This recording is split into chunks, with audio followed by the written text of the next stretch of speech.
Ok, buenos días. Vamos viendo si se conectan.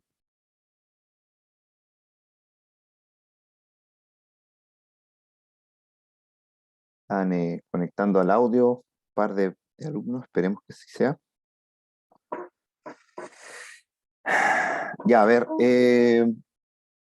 me imagino que vieron el, eh, el enunciado ya, así que no sé si tienen alguna duda respecto al enunciado del proyecto o al proyecto mismo.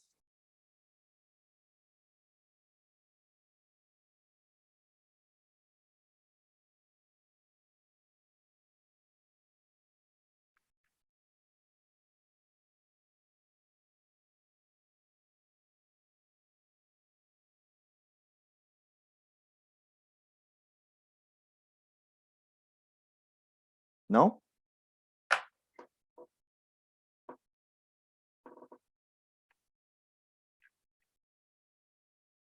Por ahora no. Ya, a ver, si bien les dije que la fecha de entrega es el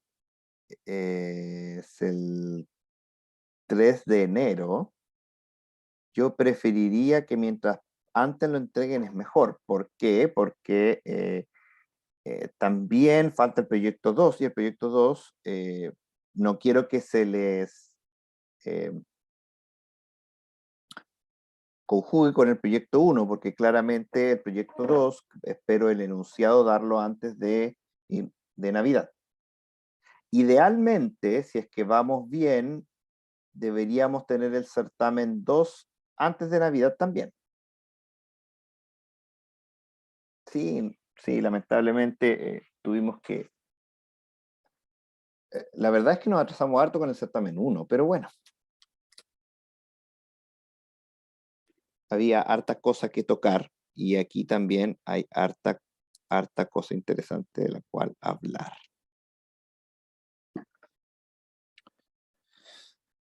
Ya, vamos a hablar del último tema entonces del semestre. Si es que no hay más consultas de otras cosas. Eh, ¿Cómo lo introduzco? El certamen 2, el certamen 2, si es que tenemos, no, yo creo que el certamen 2 va a ser la primera semana de enero, no tenemos mucho que hacer.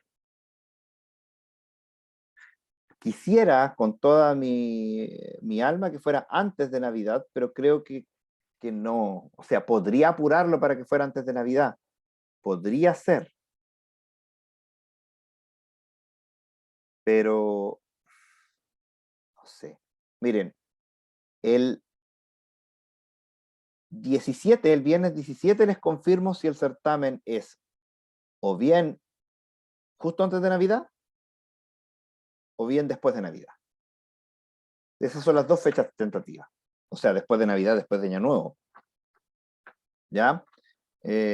¿Cuándo prefieren ustedes? Sí, Diego, adelante.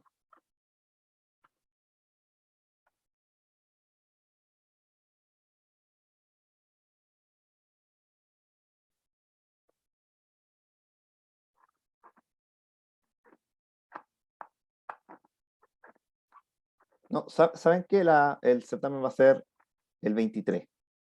Sí. No, no tienen por qué hacerlo necesariamente en Java. Pueden hacerlo en el lenguaje que quieran. Lo único que tenías que hacer es tendrían que traducir el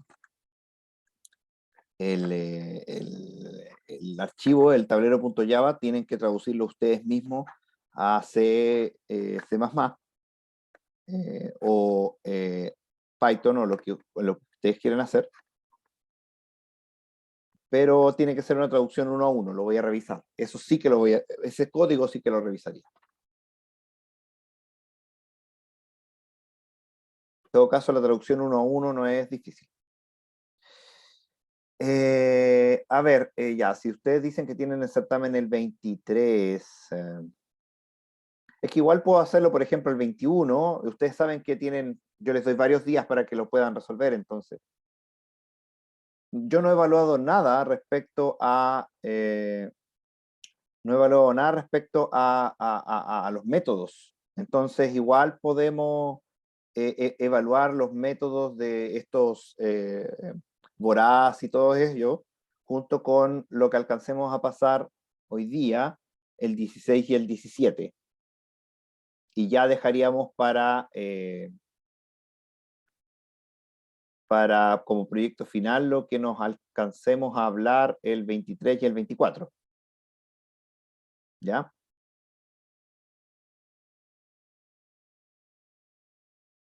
Sí, no, ustedes saben que mis certámenes ustedes pueden hacerlo varios días, ¿ya? A ver, entonces, tratemos de avanzar en la materia.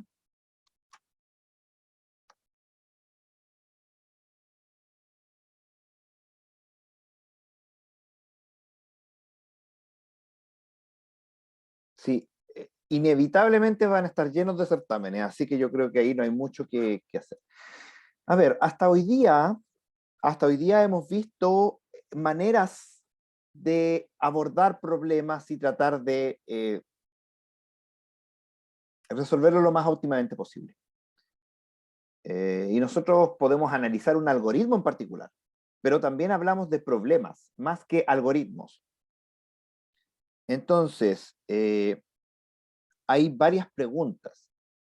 ¿Cómo clasificamos los problemas más que los algoritmos respecto a su comportamiento sintótico? El problema. ¿Podemos decir que un problema es inherentemente más difícil que otro?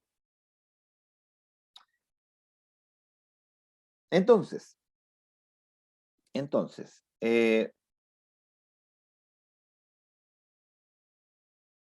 yo les voy a definir el, eh,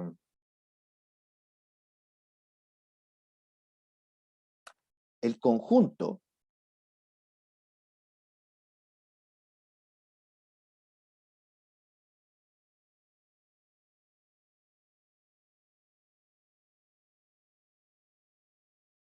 dtime de la función f.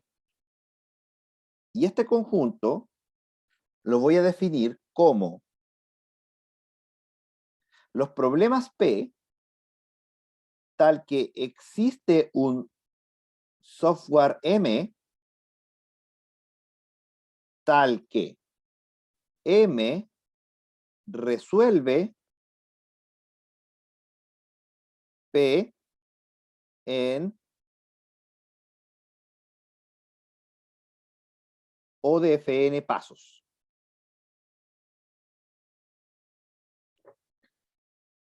¿Ya?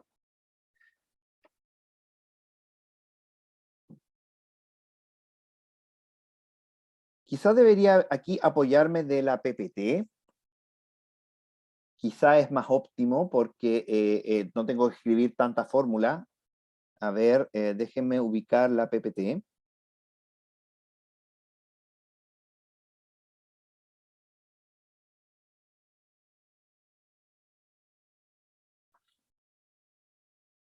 Porque no sé si valga la pena hablar de las cosas anteriores.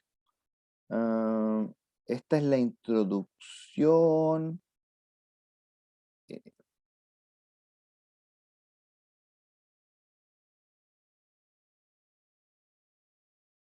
No, no creo que valga la pena esto, además que lo vimos el semestre pasado. Y la teoría algorítmica, déjenme ver si vale la pena. Es que normalmente yo me salto una pequeña parte de la materia porque ustedes saben que cuando el contenido es online, no estamos obligados a pasar la materia completa. Entonces, hay una pequeña parte de la materia que no toco, que es la teoría algorítmica de la información.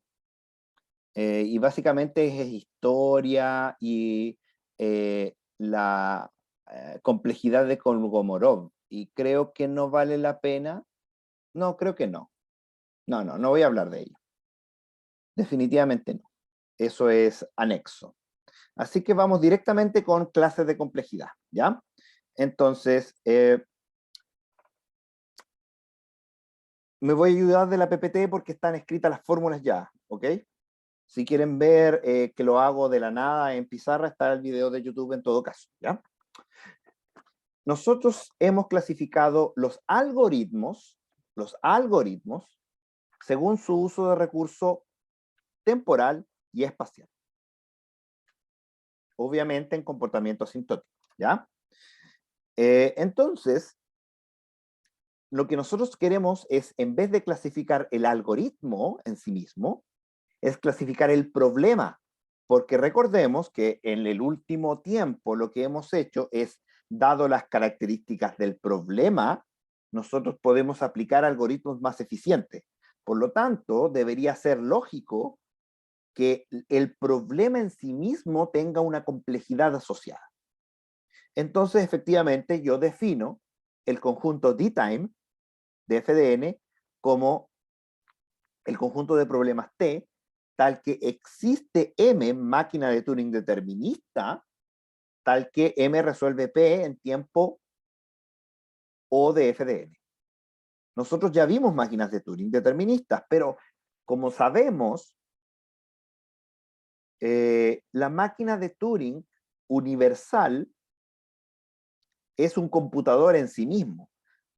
Y cuando nosotros hablamos de universalidad, entonces lo que nos pasa es que aumentamos el tiempo, pero no lo suficiente como para que nosotros hablemos de otra cosa. ¿Por qué? Porque nosotros no queremos hacer el D-time de algo en particular, sino que queremos hacer el D-time de cosas específicas.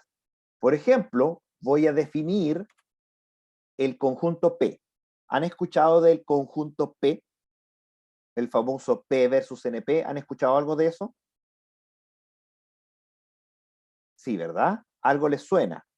Ah, solamente por saber nomás. ¿Saben qué significa P y NP? A ver si tienen alguna idea preliminar. Ah, yo no estaba mostrándoles el PowerPoint, que soy tonto. Determinista y no determinista. Muy bien, eso es exactamente. El conjunto P, que es el que ven acá, es la unión de los D-time de los n elevado a k, siendo la unión de los k. ¿Ya? Entonces, nosotros en vez de decir máquina de Turing, como la máquina de Turing universal simula cualquier otra en un tiempo que es el tiempo que se demora normalmente multiplicado por el logaritmo de ese tiempo, entonces eso no aumenta en 1, digamos, en máximo, el exponente de un polinomio. Entonces, nosotros en vez de hablar de máquinas de Turing deterministas, hablamos de software, cualquier software, C, C++, Java, lo que a usted se le ocurra.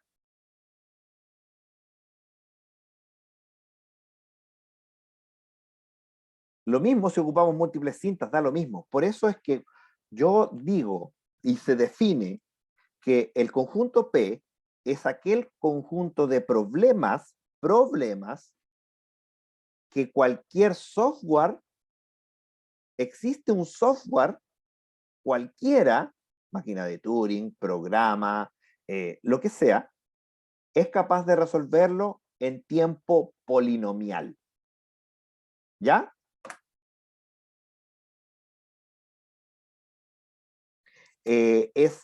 Definimos el conjunto P efectivamente porque es cerrado bajo composición. ¿A qué me refiero con que es cerrado bajo composición? Que si yo resuelvo un problema en tiempo P y ocupo su salida y lo ocupo en otro algoritmo que resuelve en otro tiempo que también es determinista, también es polinomial, entonces el polinomio aplicado sobre un polinomio sigue siendo un polinomio.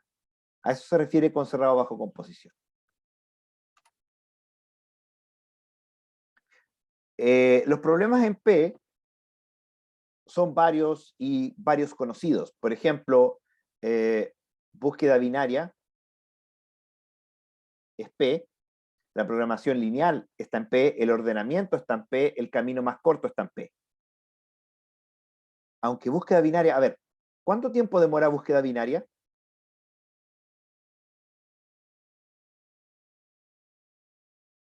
¿Cuál es el tiempo que demora el mejor algoritmo que nosotros conocemos que resuelve el problema de la búsqueda binaria? Log n. Log n. Entonces, pregunta, ¿la búsqueda binaria es un problema que está en P?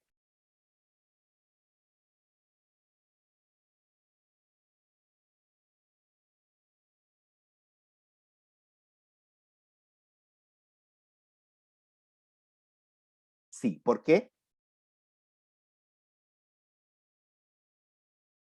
¿Es un polinomio? ¿El logaritmo es un polinomio?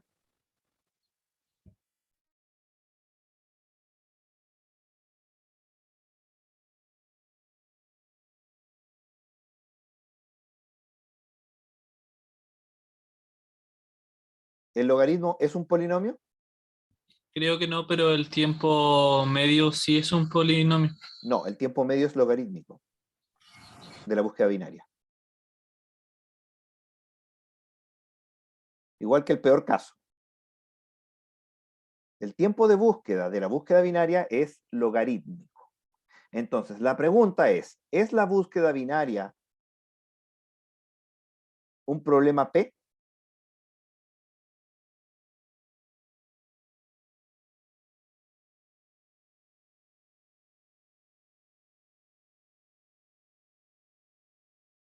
Fíjese bien. Cuando nosotros definimos dtime, ocupamos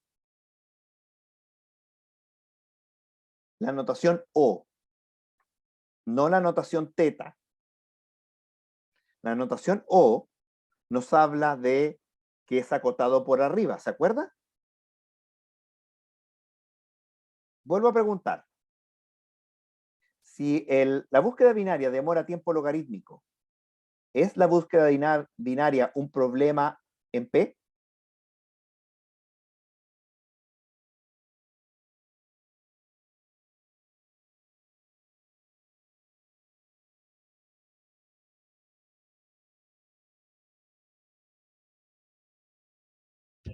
No,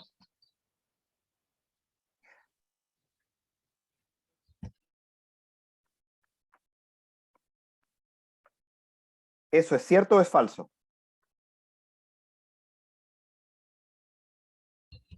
es verdadero. Es verdadero.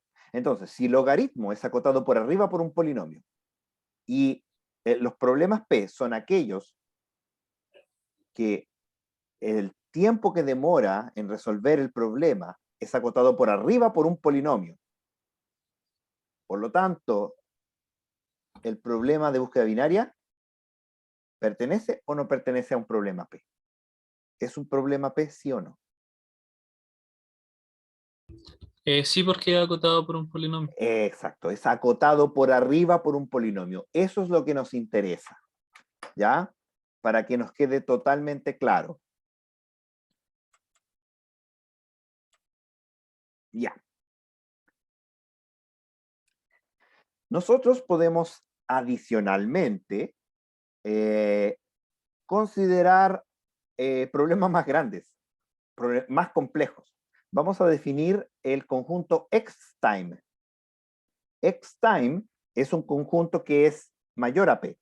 ¿Por qué? Porque considero todos aquellos problemas que pueden resolverse en tiempo exponencial. ¿Ya? Ahora, ¿qué problemas hay en X-time? Por ejemplo, ¿conoce el problema de satisfacibilidad? Me parece que ya lo vimos alguna vez con ustedes, ¿o no? ¿Conoce o no conoce el término? Problema de satisfacibilidad.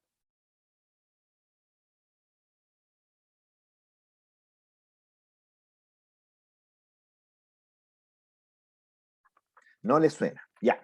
El problema de satisfacibilidad es un problema clásico en ciencias de la computación. Dice así. Usted tiene X mayúscula, un conjunto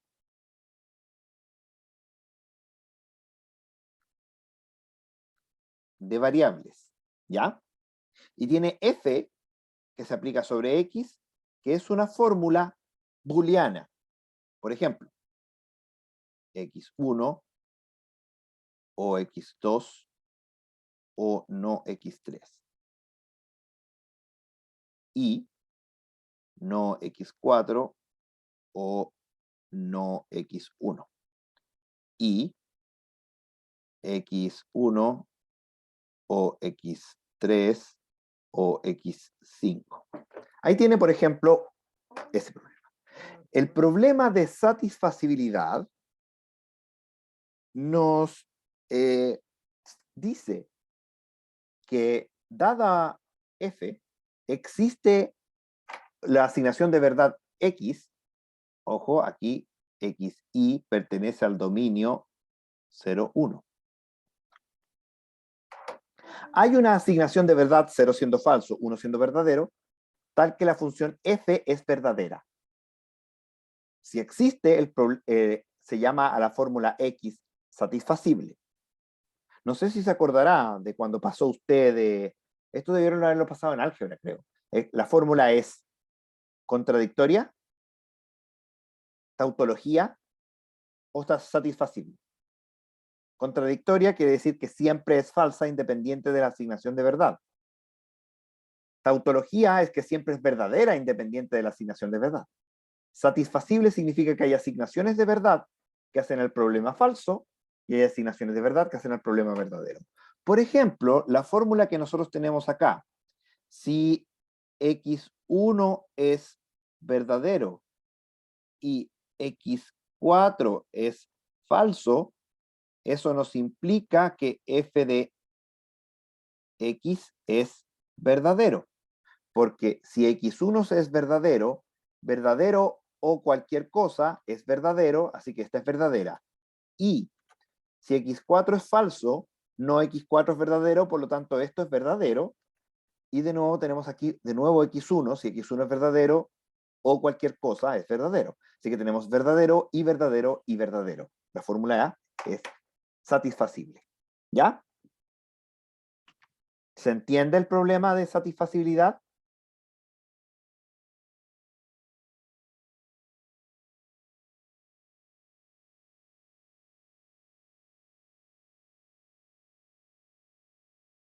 Un poco. ¿Qué es lo que no entiende? Esto tiene que quedar claro porque este es el ejemplo por defecto, el ejemplo clásico. Así que si no queda totalmente claro, tenemos un problema.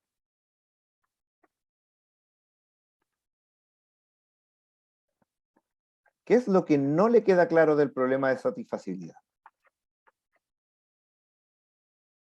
Voy a volver a decirlo. Una fórmula tal que una fórmula booleana. Si existe una asignación de verdad tal que la fórmula booleana es verdadera, se le llama satisfacible. El problema de satisfacibilidad es, dada una fórmula booleana, saber si es satisfacible o no.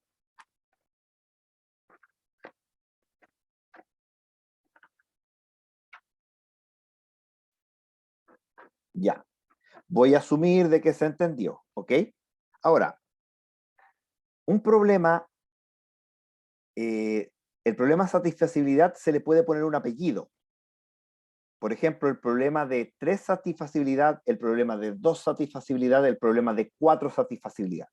El número del apellido del problema nos dice cuántas variables hay por cláusula. Una cláusula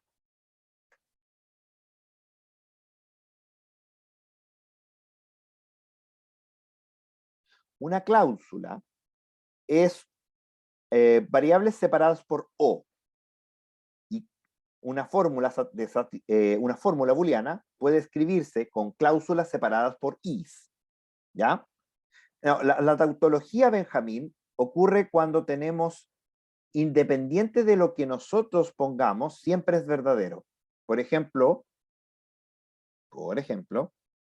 la fórmula booleana f de x igual a x1 o no x1 es una tautología, porque independiente del valor de x1, eso siempre va a ser verdad.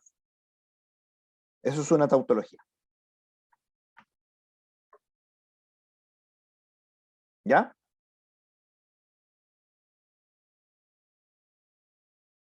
Ya. La mayoría de las fórmulas no son una tautología y tenemos que ver si es que existe una asignación de verdad que las hace verdad o no. ¿Ya? Entonces, volvamos a lo que estábamos antes. Esto es una cláusula. Una cláusula es variables separadas por O. Si la cláusula más grande es de tamaño K, se dice que la fórmula es KSAT, el problema KSAT. Entonces se le llama 3SAT al problema de que todas sus cláusulas son de tamaño 3 o menor. El problema 2SAT, todas sus cláusulas son de tamaño 2 o menor. ¿Ya? Entonces, el problema 2SAT o el 3SAT, imagínense, ¿cómo lo resolveríamos? Si tenemos 5 variables, por ejemplo, la forma más tonta de resolverlo es simplemente probar con todas falsas, evaluarla en la fórmula y ver si funciona. Si no funciona, si no da verdad, una de ellas la cambiamos por verdadero y lo volvemos a probar. Y tenemos que probar todas las posibilidades. Si tenemos 5 variables de verdad, ¿cuántas posibilidades tenemos?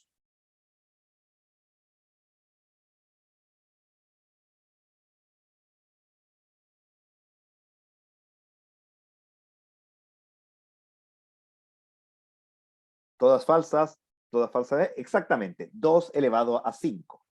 Por lo tanto, si tenemos que probarlas todas, es exponencial, tiempo exponencial, porque tenemos que probarlas todas. Ahora, existen otros problemas que también son exponenciales, como el vendedor viajero, encontrar el clique más grande. La pregunta del millón es, ¿Xtime existe por sí solo? O sea, hay problemas que simplemente uno dice, ah, chuta, es que en realidad, ¿sabe qué? No se me ocurrió una forma más rápida de resolverlo, pero sí existe una fórmula más rápida de resolverlo. Por ejemplo, si nosotros tenemos fórmulas de un problema 2SAT, por ejemplo, tenemos X, bueno, ya lo escribí así, X1, no, definitivamente no. Ay, va a tener que cerrarlo y volverlo a abrir. Perdona.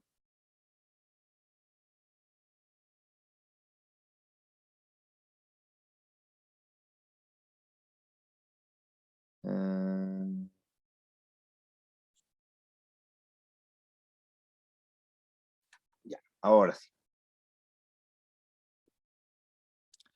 X1 o no X2 y X3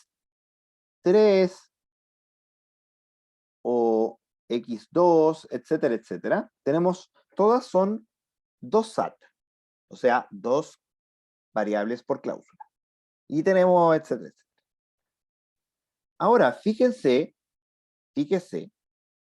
que yo puedo hacer un truco, porque X1 o no X2 es equivalente a escribir X1 no X1 implica X2 no X2 y X2 implica X1. ¿Sí? Esto es es una verdad, existe una regla en fórmulas booleanas que me permite hacer eso. Espero que se acuerden, ¿ya? Entonces, yo lo que puedo hacer es convertir una fórmula booleana en un grafo, donde tengo variables como nodos, y también como nodos tengo las variables negadas. Entonces, lo que yo hago es simplemente traducir las fórmulas como implicancias. Entonces digo, x1 implica no x2. x2 implica x1, perdón, a ver, no, era, no x1 implica no x2, x2 implica x1, y tenemos aquí x3 con x2. Tenemos no x3 implica x2, y tenemos que x3, x2, no x2 implica x3. Si yo soy capaz de encontrar un camino que me conecte una variable y su negativa y viceversa, entonces la fórmula es una contradicción y no puede ser satisfacible. ¿Ya? Porque eso es una contradicción, pues llegar desde verdadero a falso y de falso a verdadero, estoy contradiciéndome. ¿Ya? Entonces, yo cambié de el problema de satisfacibilidad, satisfacibilidad, y lo convertí en un problema de búsqueda de un camino. Y el problema de buscar un camino, usted sabe, ya lo hemos resuelto, ya lo hemos discutido, se demora tiempo polinomial. Por lo tanto, 2SAT, si bien a lo tonto uno se demora tiempo exponencial, uno puede pensar en una solución polinomial. Entonces, pregunta, ¿será que todo problema se puede resolver en tiempo polinomial y nosotros simplemente no somos lo suficientemente inteligentes para que se nos ocurra? La respuesta es no. No, no es así. Existen problemas que son inherentemente complejos. Se tiene en particular el teorema de la jerarquía temporal. Dice así, el d-time de f de n partido por log de f de n, todo lo que es acotado por arriba estrictamente, es subconjunto propio del d-time de f de n. Como sabemos que cualquier polinomio pertenece a los acotados por arriba de 2 elevado a n partido por el logaritmo de 2 elevado a n, o sea, esto es 2 elevado a n partido por n. Entonces, efectivamente, gracias al teorema de jerarquía temporal, el conjunto P es subconjunto propio de X-time. De igual manera que nosotros podemos trabajar con el tiempo, también podemos trabajar con el espacio. Declaramos D-space como aquellos problemas que existe un sistema computacional que resuelve el problema usando orden FDN de memoria. Y de esa manera podemos hacer la misma idea de P y trabajar con P-space. P-space son todos los problemas que el espacio que ocupamos para resolverlos es un espacio polinomial. Y obviamente P-space es más grande que P, porque si ocupo espacio polinomial, tengo que al menos verlo cada espacio una vez. En cambio, el tiempo polinomial no necesariamente ocupo todo el espacio. También existe el X-space, igualmente como el X-time, aquellos problemas que yo ocupo espacio exponencial en su resolución. Es difícil pensar en un problema que no esté contenido en P-space porque ocupar espacio exponencial es difícil.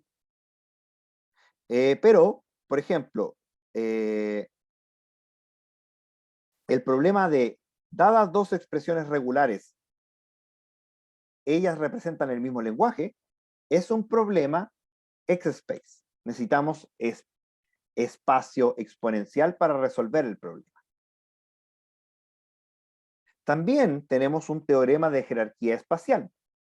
pero este es un poco más simple. Simplemente dice que DSpace de los acotados por arriba de FDN es subconjunto de los DSpace de FDN. Por lo tanto, PSpace sería subconjunto propio de XSpace. También tenemos las versiones no deterministas. ¿Se acuerdan de la máquina de Turing no determinista del semestre pasado? Si consideramos computación no determinista, podemos definir NP, NXTime, NPSpace y NXSpace. Pero tenemos lo que se denomina el teorema de Savage. Cualquier máquina no determinista que ocupa FD en espacio puede ser simulada por una máquina determinista que ocupa el cuadrado de ese espacio.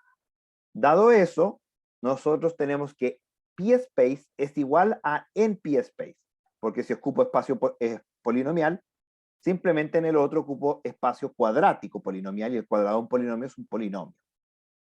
Lo mismo pasa con XSpace y XTime.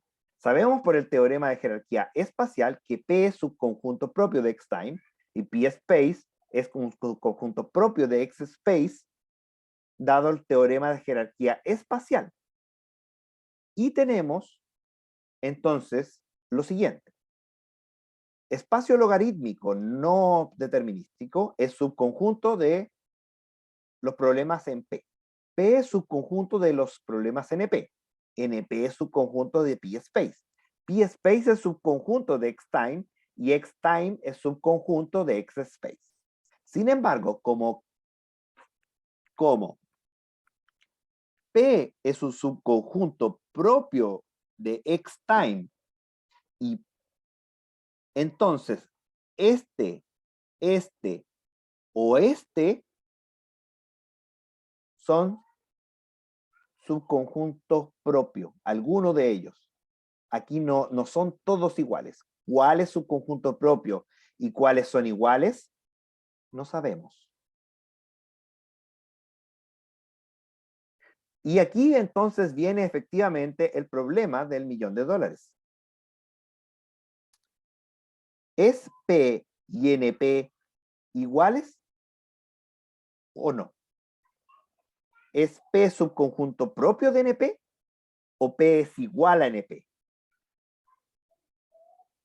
Es uno de los tantos problemas que se plantearon como los problemas del milenio en el año 2000. Hay 7 problemas del milenio, de los cuales uno de ellos está resuelto, que es la conjetura de Poincaré, que tiene que ver con cuerpos cuadridimensionales. Y esa ya fue resuelta por un tipo que se volvió loco y todo, pero bueno. Aquí están los problemas del milenio, que no les voy a detallar.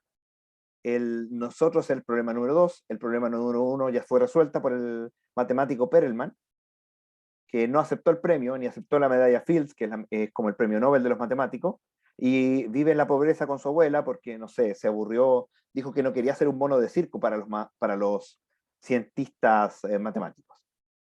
Y ahí está la foto del señor Perelman.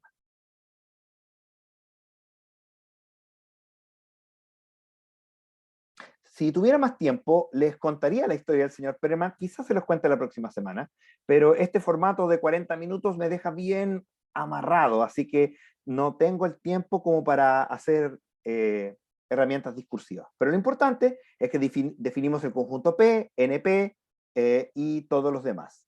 ¿Ya? La próxima semana vamos a ver cómo clasificar problemas en estos conjuntos. Póngame presente en la lista, por favor, antes de que se nos acabe el tiempo, en el chat, póngame presente, y nos estamos viendo ya el próximo jueves.